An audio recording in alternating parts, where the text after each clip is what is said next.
Right guys, it's near dock, it's nice and clear, well in South Shields and Jarrow area it is at least. I'm en route to Dunstanburgh Castle in Northumberland. Dunstanburgh is a fabulous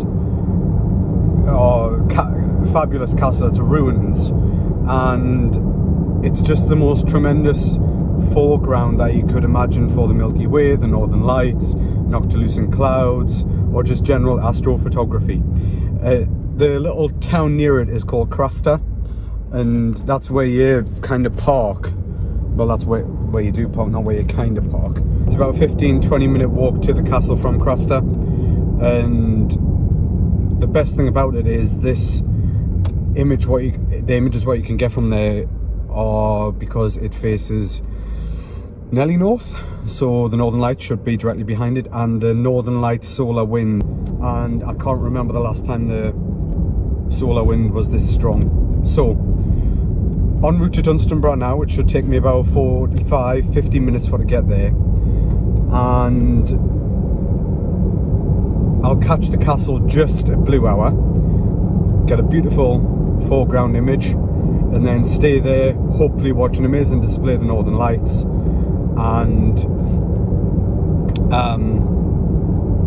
put a time lapse together. So yeah, I'm pretty excited, very excited in fact. Whew. Like I said before, using the Fuji X-T5, Samyang 12mm, aperture wide open, stats.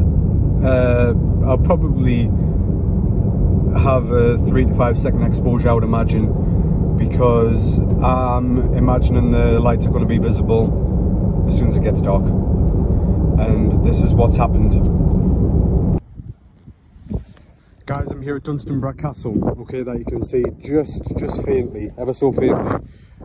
We've got Northern Lights above where, and I think that might be Steve. So this is Dunstanburgh, and this is what I think might be Steve. That's directly overhead, you know, directly overhead. Look at the aurora, man. It is the best I've ever seen it. And I'm so, God, look how bright it is. Oh my God. Oh guys, I can't show you on this camera because my phone's so crap. But there's actually a ribbon of light directly overhead. This is absolutely insane, this. The aurora overhead in Northumberland. Oh my God, let's take a... I'm shaking, I'm that excited. Right, let's turn the camera around. Turn the camera around.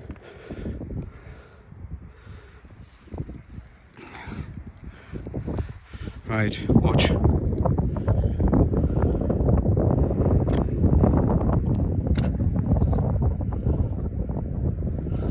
Oh no, it's gone.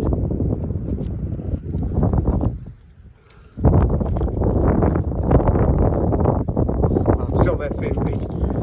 Guys, honestly, this... I've never known anything like it. I thought Dunstanburgh would... Right, this is what I think is Steve. That was directly overhead, right? Oh God, calm down, Stephen, calm down. You know what it is? I've ran for 20 minutes to get here because I could see it. The sun hadn't even set. The sun hadn't even set, and you could see the pillars. I heard people screaming and with, like, you know, like shouting, like, "Wow, look at that! Wow!" I could hear people screaming and wow, look. And it was just so exciting running along. There was a group of guys. It's back overhead. It's actually back overhead. Oh man, I'm so excited. This is tremendous, this. Oh guys, amazing. There's nobody else yet and I love it. Right guys, it's absolutely insane here in Northumberland. There's a bright ribbon of light directly above me. I've gone just berserk with pictures. Normally I'll stay in one place and get the pictures that I want, but I've been all over Dunstanburgh Castle getting as many pictures as I can because it's such an unusual thing to happen. I mean, that is looking directly to the east and it's so bright to the eye. I've really never seen anything like this in the UK. I really haven't, and I've never seen it like this even in Iceland when I was there. It's insane, and I just can't believe it. I really can't believe it. You can just see it on my iPhone camera there, and it's bright green behind Dunstanburgh Castle, which you can see. But look at this, man. Look at that. That is just insane. And to top it all off, I just can't believe that. It's so bright to the eye. Like, I can't get over it. I really can't believe it. I'm so exhausted from running around Dunstanburgh like a dog with two Watsits, getting as many pictures as I can, just because it's so unusual, it's so absolutely berserk that I don't want to leave, but I feel like I've got to go back to the car, just because I feel like I've been here forever and I haven't.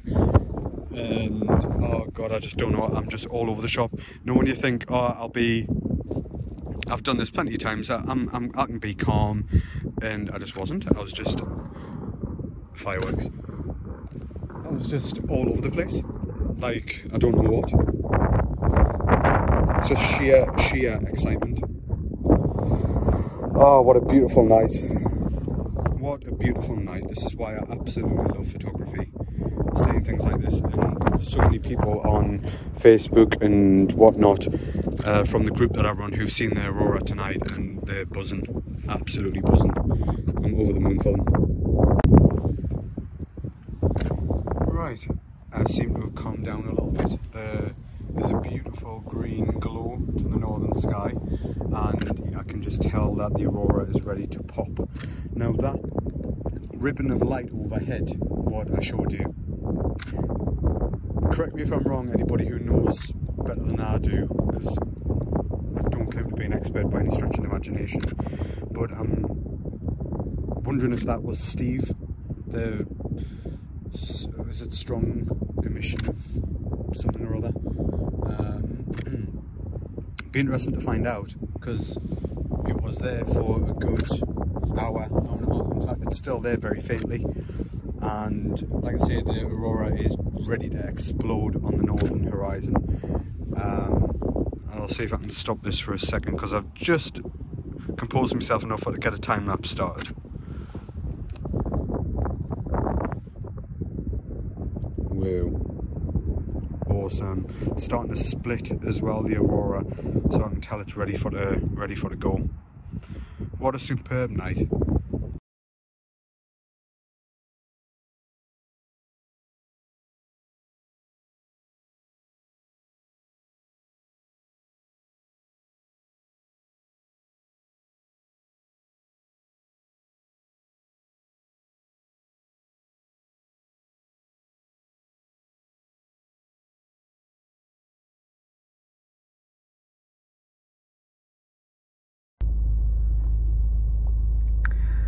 So it's the morning after the night before. Last night was pretty superb, and when I look back on last night and realise how much of a fluster I was in, it just goes to show you the impact that the Northern Lights has on a photographer as passionate as myself and other people. And I really didn't kind of sort myself out until much later. And sorry, the sun's kind of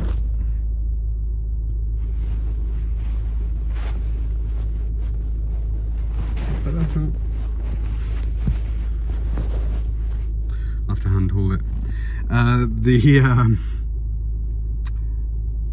Yeah, it was a phenomenal night last night, and when I look back, the only thing I could really change is perhaps getting there a little bit sooner, a little bit earlier, so I wasn't kind of in a panic for to get to the castle, because as soon as I arrived at Craster, parked up, the sun had set, but the sky was still light from the setting sun. And anybody who's been to Dunstanburgh Castle before, I got to the first gate and I looked out towards the castle and over the sea, and I could see pillars of light in the sky already, and the sky wasn't even fully dark, and it was very boggy, very muddy, very wet, and I ran a good way along there to try and get some pictures.